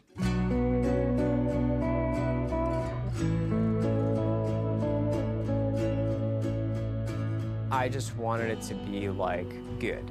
Like, dude, if it just comes out and it's a good show, like that's gonna be huge.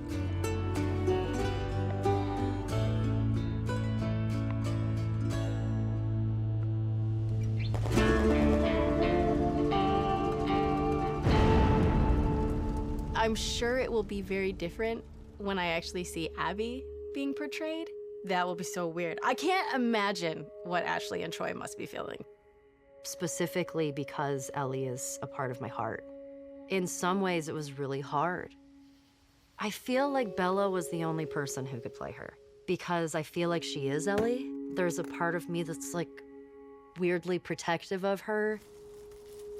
I remember when Neil told me, like, we found Joel. I was like, he wasn't missing.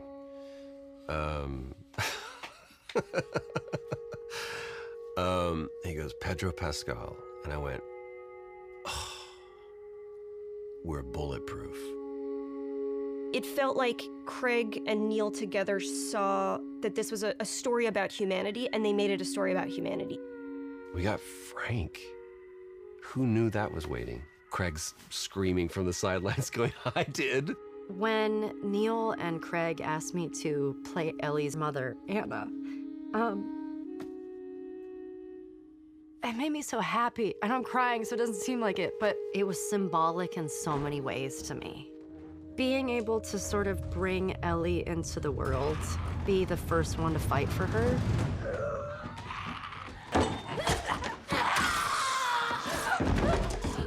It breaks my heart. It felt like on the other side, we could get this story to people that will never play a video game.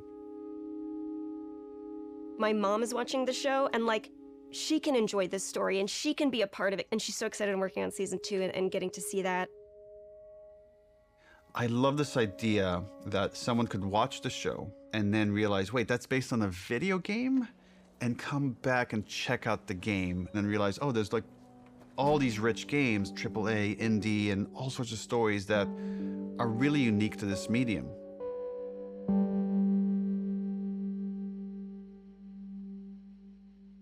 I did some other interview where someone asked me about The Last of Us and would there be any more stories or something. And I mentioned, like, you know, we have written a story that takes place after Last of Us 2 that stars Tommy. And I hope one day we get to make it. And the headlines across the industry were like, Naughty Dog has outlined Last of Us Part 3. And that's actually wrong. It was always a small story. It was never like a full title. At the time, we had higher priorities at Naughty Dog, was like to fix our pipeline, to fix work-life balance issues. Just based on where we were, I didn't want to prioritize this story, so that story was shelved. And I still believe one day it will see the light of day. I don't know if it'll be a game or a show, TBD. First game had such a clean concept of like the unconditional love a parent feels for their child. The second one, once we landed on this idea of the pursuit of justice at any cost, justice for the ones you love, it felt like, oh, there's a clean concept here, and there's a through line from the first game about love. If we never get to do it again, this is a fine ending point. And right, last bite of the apple, the story's done. The great thing about working at Naughty Dog is that we don't have to. It's always like, we would love another Last of Us, but if you guys feel like are passionate about something else, we'll support this other thing. Very privileged position to be in. I never take that for granted. I've been just thinking about, okay, is there a concept there? And for now years, I haven't been able to find that concept. But recently that's changed. And I don't have a story, but I do have that concept that to me is as exciting as 1, as exciting as 2, is its own thing, and yet has this through line for all 3. So it does feel like there's probably one more chapter to the story.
This is the longest, most ambitious game in the studio's history.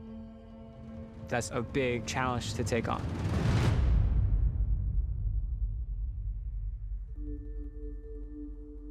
The Last of Us was this beloved game that won all these awards. So many people were like, Last of Us 1 is perfect. They shouldn't make a sequel. My hope is it's going to make the first game even greater. That's the thing I love about the beginning of a project. It's like, it's all optimism. This is going to be the game that I always dreamed about making. Let's do something new. Let's take risks. Let's kill Joel right away. Let's just kill him. Yeah, I was like, what? Yeah, let's do it. You're going to piss a lot of people off. This scope on this game is extraordinary. I'm confident in the game if we finish it. I'll be frank, it's not looking great. I'm feeling burned out. I can't crunch like I used to. We started having these leaks. It was awful. There were a lot of days where I would just cry. And then there's these rumblings of this pandemic. Are people going to want to play a game that takes place in a pandemic when there's a real pandemic? Ever going to finish this game?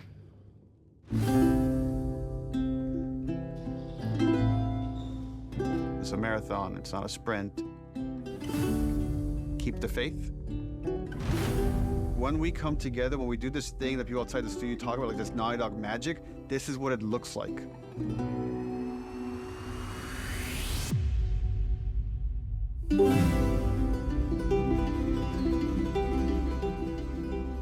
Or Joel doesn't die. So then what happens is all of us become friends. Clear.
valley of the shadow of death, and I fear no evil because I'm blind to it all.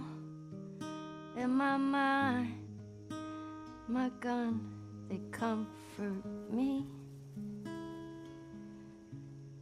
because I know I'll kill my enemies when they come. Surely goodness and mercy will follow me all the days of my life, and I will dwell on this earth forevermore. Said I walk beside the still waters and they restore my soul, but I can't walk on the path of the right because I'm wrong. No, I can't walk on the path of the right, 'cause I'm wrong.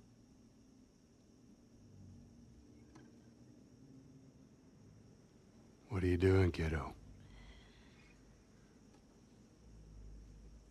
You really gonna go through with this?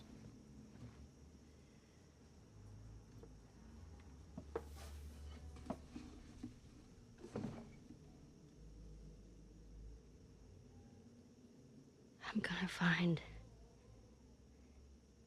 and I'm gonna kill every last one of them.